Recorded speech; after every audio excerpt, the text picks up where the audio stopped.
Right. Well, on behalf of the Reagan family and Dean Widener, thanks everybody for coming. A special moment for us this year. My name is Nick Reagan. I'm president of the Switchbacks. We're here formally to announce the promotion of these two fantastic gentlemen to the left of me. We have James Chambers is being promoted to head coach and Stephen Hogan to sporting director.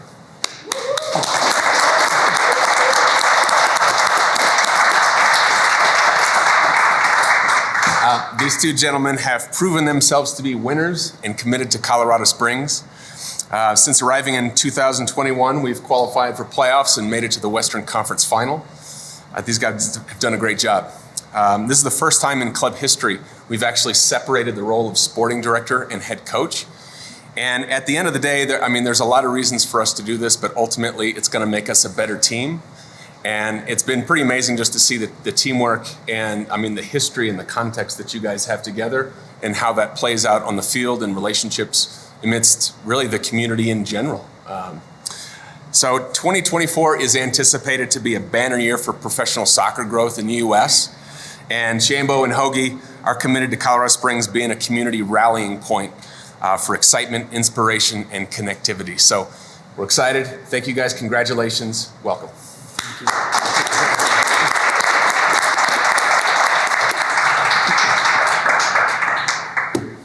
Okay, on that, I believe, as Tyler said, if there's any questions, comments, just from positionally and responsibility-wise, Stephen Hogan as sporting director is kind of that general manager role, more common American term for the role. But a lot of it is assembling staff. It's assembling the team. It's supporting Chambo and the rest of the staff. For James, he's had a huge career in the USL Championship. And then been coaching in the USL Championship for some years. And so this duo, supported by additional staff and the players, we're just excited about it. So any questions, comments? Yeah, Stephen and James, I know you guys have worked together for a really long time. So for you guys to continue to work together, but now at new positions, how will that just help grow this club this summer? Yeah, I think to Nick's point there at the beginning, in terms of us being connected for so long, and you just said it, that the understanding of myself, James, and also Alan McCann here, our new TD, he's away scouting at the moment. We've already sent him on a plane. So, that's been together for years.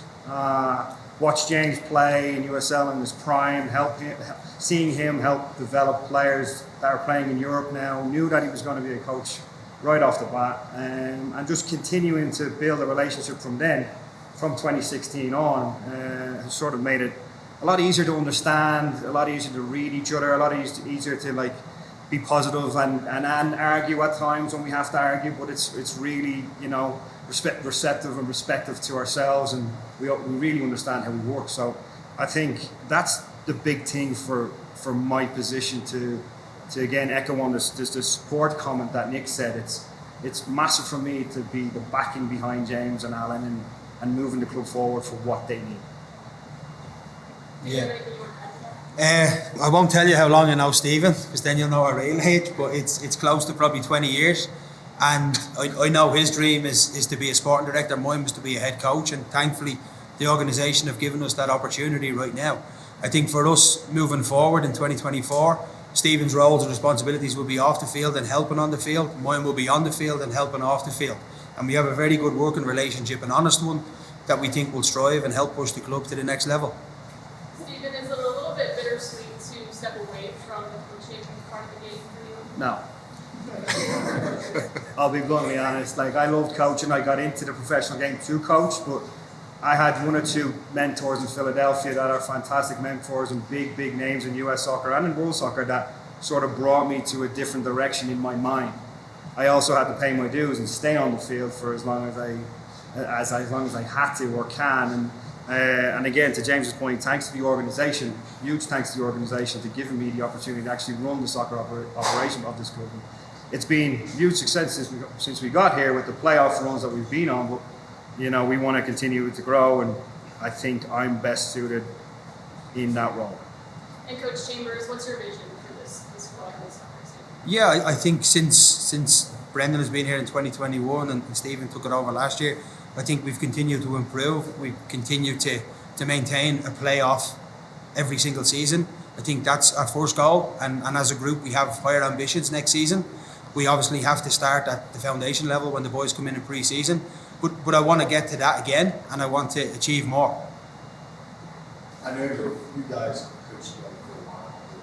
Is there anything you kind of want to do differently, bring your own kind of personality, twist to things? Yeah, it's a very good question. I don't foresee changing too much. There will be little tweaks. I have to be true to myself. I can't be somebody else. But I don't exactly see us going a full 180 on this. I see us staying true to who we are as a club. We've done a lot of work this off-season on bringing in the right characters with the right qualities and the values that we truly believe this club is about. We've worked hard on that side of things, and that's where we want to really, really push on. And I feel like we have the people in the building to do that. And what is the next step with you guys in this program? Is it to get to the championship, to win the championship? Like, what is the next step in the sports program? Well, for us, with 3 years in a row, we've been in the playoffs. We're in the Western Conference Final. We were knocked out in the first round in 21 and in 23. So for us, it has to be a championship. That's what we're looking to achieve. But before we look to try and win a championship, there's a lot of other groundwork and foundations to build before that. So we obviously have to get above the line first. We have to stay above the line.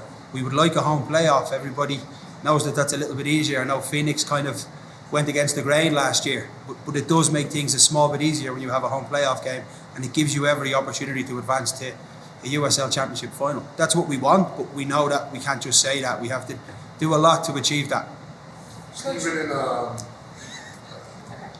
Coach, working alongside Hogan last year, what did you learn from him in his coaching style last year? Yeah, I've worked with Stephen as a player since 2016 and coached with him since 2021. So I think watching him develop and advance from a technical director / assistant coach to a head coach was fantastic. For me to see him evolve and move forward, and how he approached the role, how he was meticulous in his thinking and his planning and his team selections, how he approached games, whether we were home or away. It was really good for me to learn from that. And I'd obviously learned from Brendan the 2 years previously. So I've been fortunate to have played under these people, but have also coached with these people. They're not the same, but they're not completely different either. So I'm very, very fortunate to have two people that I've benefited from in close proximity. Stephen, in all our conversations, I know you have a keen eye for player profiles, getting the right people to come to Switchbacks and have success with this club. Talk to me about what about that aspect of the game really engages you. I think with the growing up in the game and seeing the game, and honestly, I was probably a little bit of an angry player as I was growing up and playing, and seeing the positives and negatives of that. And that can be classed as passion. It can be classed as, is he really in the game or not? So the understanding of, first and foremost, that player in regards to that aspect, and then the personality of how they are as a person. Because at our level, the players in the league are good enough to play for nearly every team, give or take. So the personality then has to fit the way we want to play. And now the way James wants to play, which is probably pretty similar. So I enjoy that part of it. And that's why I went after players like Aidan Rocha and Cola Santos early, halfway through last season. And then with Acqui and Damos showing up, they're personality players. But what they are is fantastic people. They will give us everything that we need in every single moment of every single game. And that's exactly what we need to keep getting here and keep building it. And then hopefully then the home playoff game happens. So, Coach Chambers, talk to me about the continuity in this year's roster. A lot of returning faces, a lot of returning players.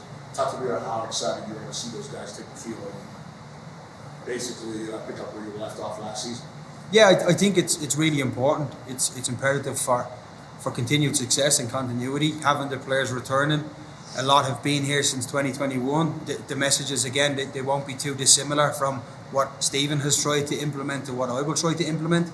I think that really helps, where you have more people understanding what you're trying to do and less people trying to get on board. I think that really helps. And we're just excited to get 2024 underway and get back on the field. You guys keep talking about playing the way that you guys want to play. What is your philosophy, soccer-wise, strategically? How do you guys want to play? So if I gave you all the secrets now, everyone would know. But I think I think for us, within this organisation, we want to play an entertaining brand of football, and everybody says that. But we have a fan base that is very energetic. They come with so much passion and energy for the game that it's infectious. So we want to feed into that a little bit more in this building. So that doesn't mean that we sit off the game and let the game come to us and maybe it goes in our favour. We want to be proactive. So we want to go and get after the opponent anytime they step in this building or when we're on the road as well. So it won't be a case of us lying down and letting people come and do what they want here. It'll be us. We will antagonise the opponent to go and win games. This is obviously the second change in the last 2 years. So what's your message to the fan base and to the team, the players, in terms of consistency and what you can expect players? Yeah, to answer that, from a consistency and a longevity standpoint, I mean, these guys have been here since 2021. Our league, the USL Championship, is a top league. It's not the top league in the United States, but we're a top competitive league. Our organization wants to give opportunities for professionals to develop in this space. And the reality is even in 2021, these guys shared with you what their passions are, what their desires are, what their career goals are.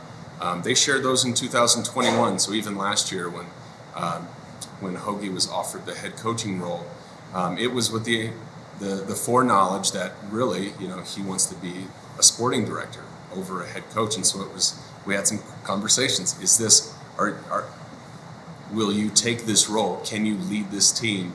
And then, after discussions and thoughts and debates, Hoagie stepped into that role and took it by the horns and was prepared to do that. So I think everything that we've done, both from the player standpoint to the coaching standpoint, hopefully to the whole staff standpoint, we're really here a platform for professionals to develop and to work into their careers. Maybe that career is going to be here the whole time. Maybe that career is going to be somewhere else. But we want it to be a place where people grow, develop, succeed. You aren't going to go very far if you don't succeed. So the idea that transitioning and growing into roles is somehow counter to being competitive on the field, we don't feel that's the case. We feel actually that is the kind of the fire that drives people into those roles and those opportunities. We talk about not sitting on people, so that when career opportunities present themselves, certainly there's a balance, there's needs that have to be met, but simply controlling contracts and people just because you can, that's not how we've operated and that's not how we plan to operate. So super excited to see these guys grow into these roles and lead this organization.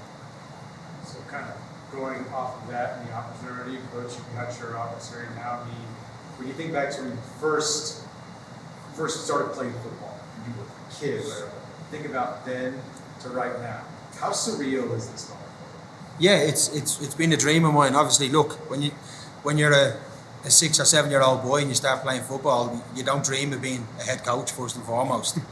That's not reality. You want to be a professional footballer and you want to play at the pinnacle of the game. And I was fortunate enough to be a professional at my pinnacle. It wasn't the Premier League, but it was my pinnacle. And then obviously when you start to look a little bit further along and your legs maybe don't work like they used to, then you start to think, well, okay, I really want to take a little bit more in here because I'm enjoying being a part of the game. I'm in this industry. It's something I'm passionate about. I love, and I can't see myself doing anything else. I think that's when you start to develop, well, I would like to be a coach. And then when you're a coach, you obviously have more ambitions to be a head coach. So it's just a natural progression. Having the passion inside you is the first step that you need in order to start to evolve on that. What was the reaction of the players when you found out? Like when they found out today? Yeah. No. We haven't told them yet. No, we're joking. We spoke to them back in November.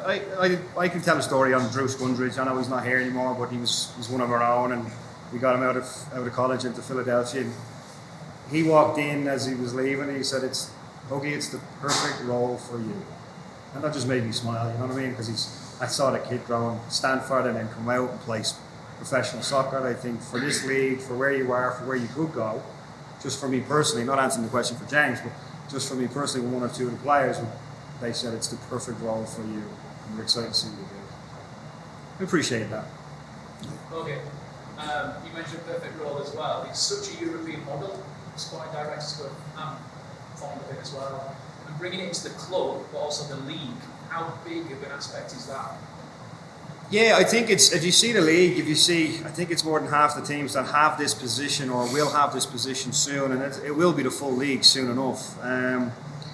The idea of, for me, my mind always goes to the educational part, the understanding that you can teach more people over here, the way that we can run an organisation, how we can get players in, player profile description to ownership groups, staff description to ownership groups, because it's a massive world, but it's such a small world. That person is vital for those ideas, and then the main part of it is the backing and understanding and the positive continuity, if you want for better words, between that position and the technical staff. So that's 100% what we have here right now. That's what I believe the position is. It's that middle ground between ownership and technical staff, and it's full on discussions, good, bad, ugly, but it's everyone in that right direction, supporting one guy. Why don't you also mention youth? Yeah, so just to add on that, there's a lot of tiers to the sporting director. You're developing an academy, or you're developing a youth prospect, so you can bring in a Marco Rios. You can bring in more Marcos. That excites me and James. Youth, extremely important to the game of soccer, and it's massive in the US. So the understanding of, if I can find one Marco a year and have our built academy, we're building a foundation as we speak. Nothing guaranteed yet, so don't ask me any questions on it. But the understanding is that we can get a Marco every year. Well, then this community can see their own players start to walk in this door and start to play on that field.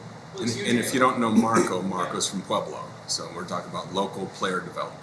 Yeah, we're developing a homegrown talent. I know you work with Pride as well. Yeah. Local soccer team as well here, which is massive. But you mentioned Alan, is he overseas now looking at scouting as well, bringing overseas players in as well?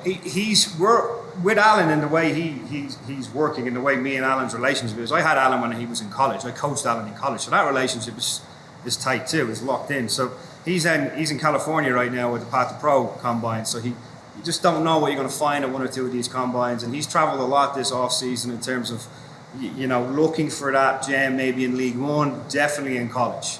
So like if you look at all the tiers, League One, college, academy, let's say, not in that order, there's definitely players out there that we are interested in, and hopefully we can now, because of the way MLS is being shaped, we can take one or two players before they actually get into those MLS teams, because they're going to be more competitive in USL and want to play in the stadium.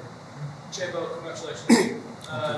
Obviously going into the new season. Has pre-season started? What's the plan for that? Yeah. No, pre-season hasn't started. The players will all return to market this weekend.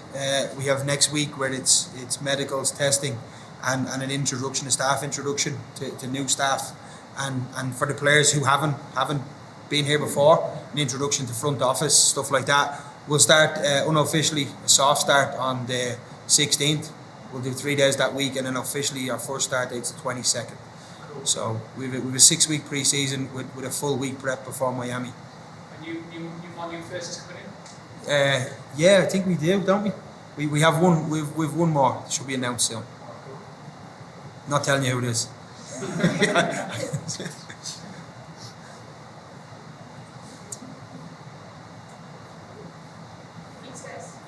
Thank you. Thank you.